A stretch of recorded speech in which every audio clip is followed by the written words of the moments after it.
What is up, everybody? Welcome back. We are in the midst of leg 2 of a 3-leg parlay today. We're going to see, can Mike lose his voice before the sun sets? That's what we're rooting for today.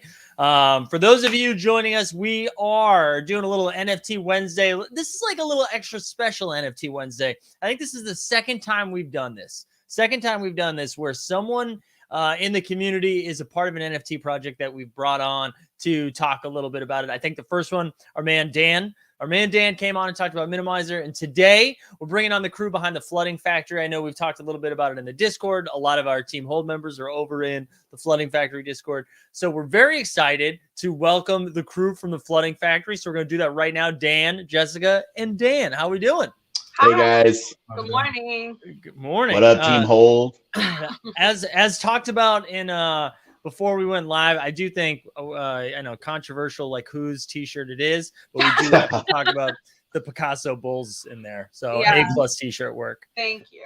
And it looks like, are we having another Team Hold member here with us today as well? Greg, welcome. Yes. Sorry, classic late arrival, but I'm Yeah. excited about this, guys. I've been part of this Discord for a while. Love the art, so excited to be here. Sorry, Yeah. I'm tardy. Yeah, we'll have to talk about that offline, Greg, about missing the pre-show meeting, but it's fine. But yeah, we're really excited. I mean, again, anytime it's cool seeing people in the community develop their own stuff and then roll it out there. And I think this one has been pretty intriguing because I feel like most of the stuff we see is like, here's this thing of 10,000. Here's this thing of 8,000. And the way you guys have rolled out your first drop with the second one coming in a couple of weeks, I believe, is it pretty unique. So tell us, let me just shut up. Let me turn the floor over to you all and just give us a little like backstory. Sure. You know, Dan, we've got two Dans here. So Dan Rosenbaum, who's also happens to be my brother, my little tiny brother. And then other Dan, who is legally bound to me now for life. Dan and I are, you know, we're both, you know, we've been artists our whole lives. We're both high school art teachers in Chicago. And, you know, we've been slogging through the art world for a really long time. And then brother Daniel, you know, really fell into this NFT and crypto scene and sort of started, I don't want to say harassing, but strongly encouraging us to take a look at it. And Dan had already started playing around with digital work at that point in time. And so he had these little characters that he had developed and we sort of built around that. Yeah. So before we share some of the artwork, what was it like wrapping your head around? Like if this is your first time diving into this like NFT space and trying to take as artists, what was it like just kind of being like, okay, this is a skill set and a passion that we've had for a long time now in a completely new environment that like may have been introduced to you a month ago?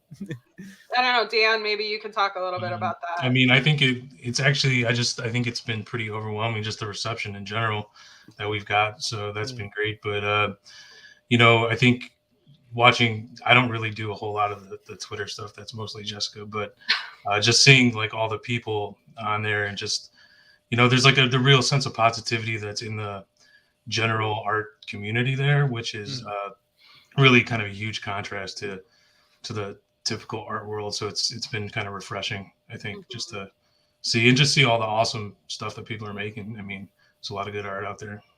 What was like your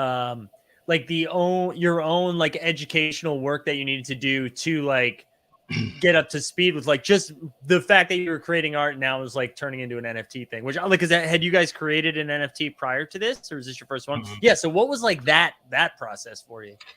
I mean, it was really interesting, you know, when Daniel first started bringing this stuff to our attention. It's a lot to wrap your head around, especially if you're not familiar with, you know, cryptocurrency or blockchain stuff or any of that. And I think we were, you know, we had a meeting that day that before we even did any of this where you came to our house and just explained NFTs for like an hour and a half.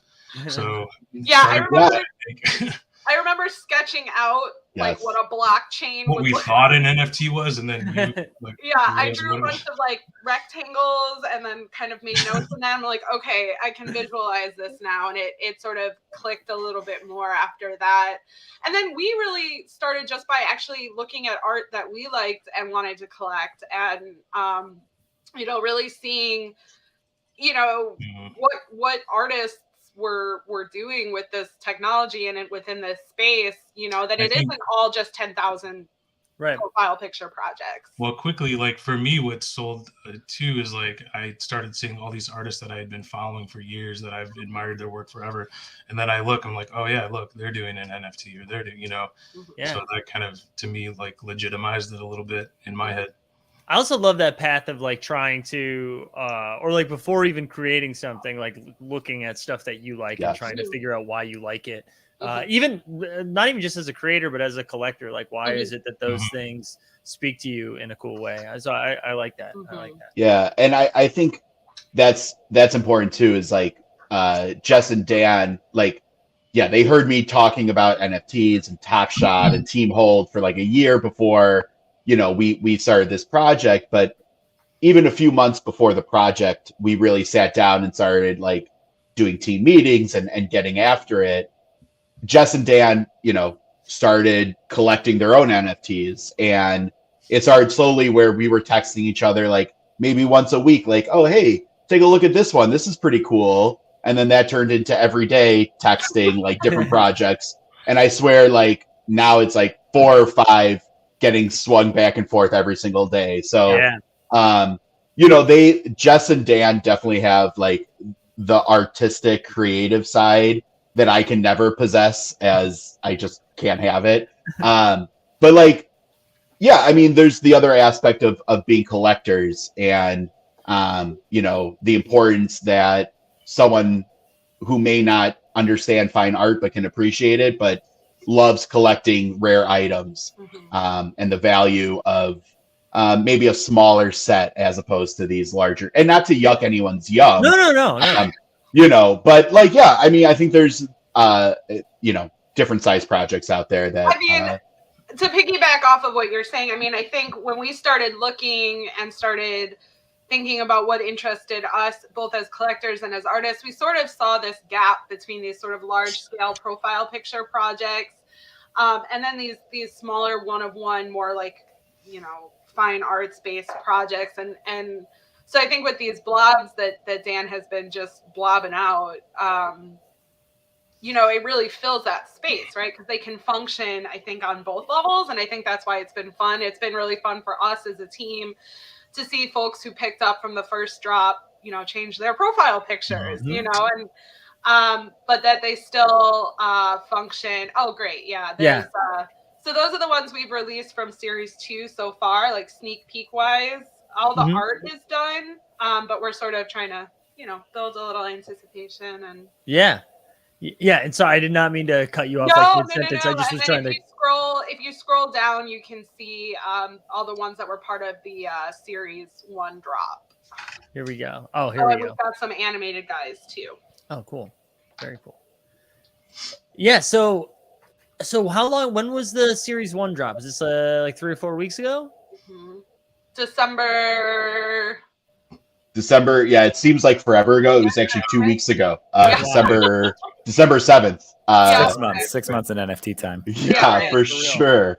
So yeah, that was 2 weeks ago. And yeah, we were very fortunate. And again, limited release. Series 1 was just 12 images. We were very fortunate enough that sold out. I don't even know if we made it 12 hours. No. Yeah, so those sold out very quickly. And again, fortunately, and we're very humbled, there was some very nice secondary sales soon after. So yeah, no, and so series 2 is coming out shortly after the new year. That's going to be, public sale is on January 4th. Pre-sale, we're basically doing a 24-hour pre-sale access for our OG Blob members and holders, which again, like, so humbled, like, got a lot of support from Team Hold. I know a lot of Team Hold members have those OG spots. So the public sale will be a day before, and then anything that's available will be a day before. Private sale, yeah.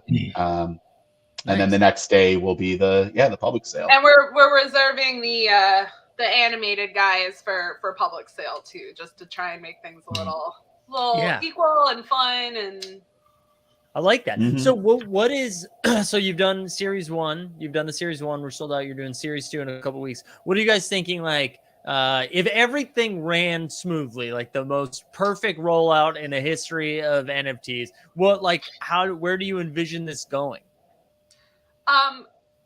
I can actually, if you would let me share the screen, I can definitely. I've mapped out, and Dan and I have sort of mapped out, let me see how to do this. Slides. Oh, Google Slides. Daniel, if you want to talk about that, or Dan, while I'm getting this. Yeah. So we have our plans. Series 2 rolling out soon.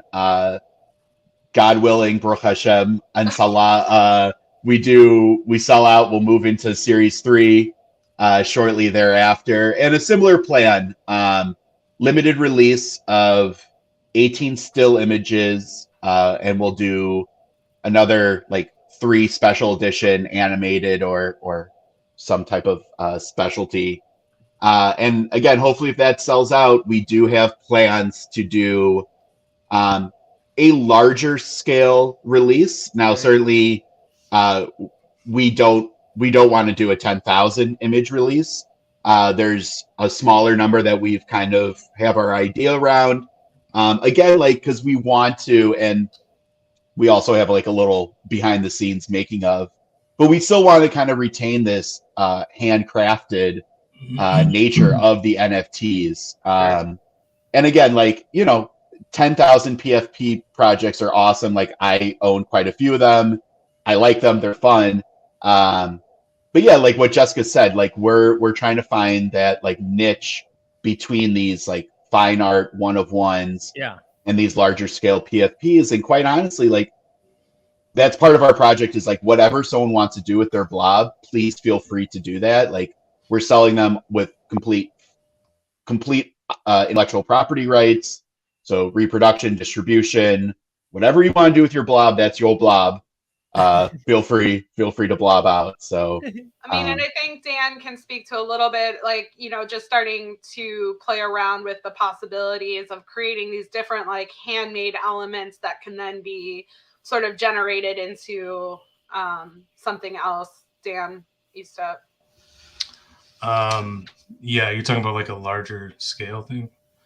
Yeah, kind of envisioning a lot of the elements that are in some of the blobs now, put together in a not random but more randomized way, I guess. I don't know. I think the trick is for me is going to be trying to figure out, or for us is trying to figure out how to make it look unique. The larger scale things, to have that and not lose. The individuality of it, so it doesn't look so much like a template or something like that. Yeah. So I think figuring that out will be kind of the trick in doing that. But I think that'll be exciting a new thing to figure out. That's kind of what this whole thing has sort of been I'm learning animation, and I don't learning as I go. So we all are, for sure. Yeah, I actually had a question too about just seeing these all being one of one, and just how incredibly detailed they are with the art specifically. How long does it take you to kind of from start to finish make one of these pieces? And I actually thought what I thought was really interesting is in your Discord, I saw a time lapse, I think, of the creation of one, which was super cool. And just to see. No, yeah, I'm trying to get it to. I don't know if it plays. Hang on one second. You talk, Dan. While I. Yeah. As far as time, it's hard to say. I work on. I kind of keep it open. I work on maybe, I have 7 midway finished ones right now. So I kind of work on them simultaneously. And if I get stuck on one, I'll kind of jump to another. So it's not always such a linear thing where I sit down and I'm, I'll be done with this one in 2 hours. Although sometimes that happens. Last night I was working on one, and I think, I don't know, it just was clicking on that one for some reason, and I think I did it start to finish maybe 3 hours, three or 4. But it's it seems like too the longer that I'm doing them, the longer they're taking. Like some of the original series ones, I think I was just happy to discover any little thing while I was working. Now I feel like I'm like learning all sorts of stuff with each one. So, and it's like it's kind of like one of those things like you don't want to put it down. Like I could probably work on them forever. I could probably work on one for like 4 days, but I need to figure out how to say, okay, this one's done, Yeah, and I gotta imagine too, like after doing series 1, right? Like that must have felt like such. I mean, it was such an accomplishment, but it must have felt like something like, oh my, or we did it! Like we did it. We created these things, we sold them, we did it. Like this is my art. My art's out there. People are buying my art. But now running this out again, which again, incredible accomplishment. But now you're creating another one. You're like, all right, we got to make these better. Like we got to ramp it up. And that's kind of what I'm thinking with each one. Like it's got to be, as good as it can be. So. Yeah. Which is a fun challenge, and also I'm sure immensely stressful at times. Time consuming for sure. Yeah. There we go. I got it going. Here, while we do that too, I just want to share Nerdbird's comment because he says, as a dad that has a teenage daughter who loves to draw, I love the educational aspects and youth art you hope to bring to the project. Big kudos to anyone who gives back to the kids. So we do. We love that. See, I was going to ask because as a former educator myself, was part of this this entire project to just seem like relevant and cool with the kids? Like, was this just I lost that opportunity years ago, man. Yeah, they already think we're super lame. But it's interesting because I didn't realize. I mean, I should have realized. Like, obviously, the youth are far more up on this than we were. I mean, so it's been really interesting. I have sort of it's mostly teenage boys. So that's a gap that I've also identified. I'd love to start reaching out to some of my female identified. Sort of plays into like the Supreme stuff and all this like clothing. Right. Yeah, they're like big sneaker heads and all that. So there's a very natural like correlation, and I think they were far more aware of all of this stuff than I realized. And so it's been really fun. Like, a lot of them will check in with me like, oh, what's going on with your project? Like, oh, can I see him? And, they were super stoked when we sold out. They're cool. Very interested in it because I think it's just so much more their world than it was ours until very recently. So I was gonna say it's giving you some street cred, but it's giving you some like meta cred, I guess we'd call it now. It's the faintest amount.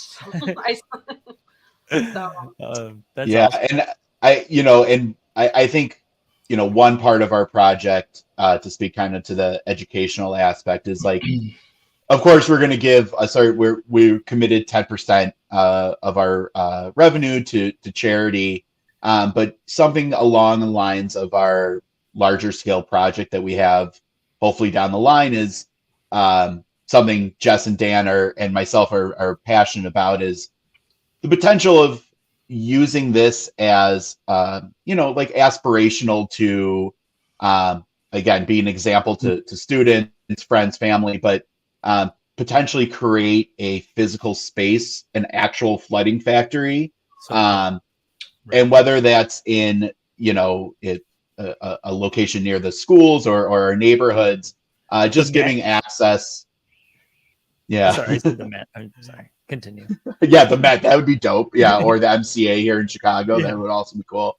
But yeah, like to like try to transition this, kind of bridge a gap between like the metaverse and doing this digitally, and bring it to the community, our actual community, our IRL community, and hopefully being able to open a space to do our art, for Dan to do his art, Jess to do her art, teach classes, just be a resource. Yeah, I mean, Dan and I live on the southwest side of Chicago, and it is definitely lacking in spaces like that. There's just not a lot of access for things like that, and I really see the possibility to like extend the space of my classroom outwards into a community built space where we could have community shows or hire student interns to like do work and teach their own classes and develop their own practice, both in physical art and in digital art. You know, I'm a ceramicist, so I'm still very much like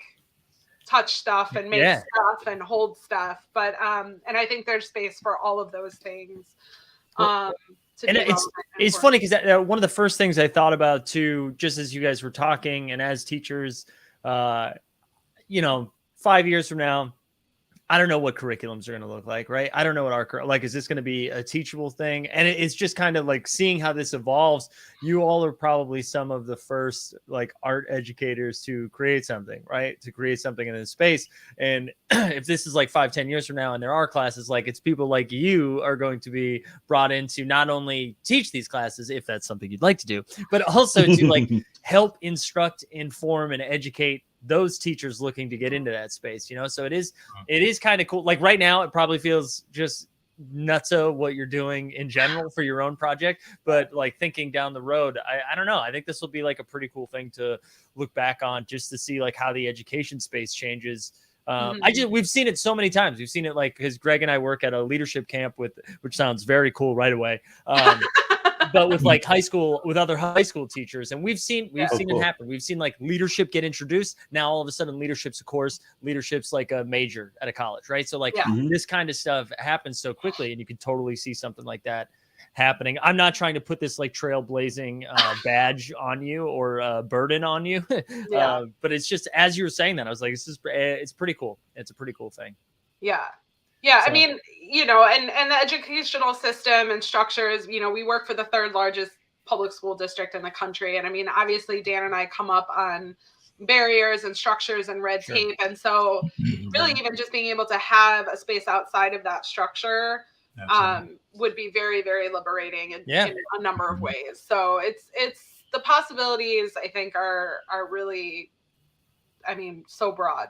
Yeah. And I think when something like that you love is also your work in a setting like school, I think sometimes the fun can be sucked out of that, right? Because when you get stuck, and so 100%. Now to find something like this, I would imagine it's like a little inspiring for yourselves and a little reinvigorating, being like, well, I can put up with the bullshit because I know I can continue to do the stuff that I love on the outside, which like for the brain, it's very good. It is very, very good. Yeah. Well, that's awesome. I want to be conscious of everyone's time, and thank you guys for coming on so much. I'm gonna, as I said in our show notes, right? So I'll drop a link in the chat too, because I know instructions are hard. But I will throw. I'll throw there. To two people who work with teenagers, so yeah, it's not easy. So I'm gonna share the Discord link in here, so you guys can find that and go check over the Flooding Factory. And then I'm also gonna share the website, which we've been taking a peek at. It'll take you right to the blogs. I'll drop that in there. But yeah, let me open the floor one more time. Any information we didn't get out, or if you want to just like hammer home the specifics for the upcoming drop, hit us with them. January 4th, 8 a.m. Yeah. The other thing, and I kind of hyped this up in the Discord, is we are going to do a giveaway of, because we love Chicago so much, and I know everyone in Team Hold knows that I rep Chicago. Yes, sir. So all of our members of our Discord will be, and if you enter in our giveaway channel, we're going to get mail out a Portillo's Chicago style hot dog full kit, 10, I think it's like 10 Chicago style hot dogs, cheese sauce, fixins, tamales. Dude, let's go. Yeah. What's that? I said no ketchup. No ketchup, but the neon green relish, all that good stuff. So yeah, actually, we have two giveaways. We're giving away a holiday-themed Krampus blob. So that's been going. That'll be given out Friday on Christmas Eve. And then we just set up the hot dog giveaway, too. So 2 giveaways, 2 pretty dope prizes, one for your eyes and one for your gut.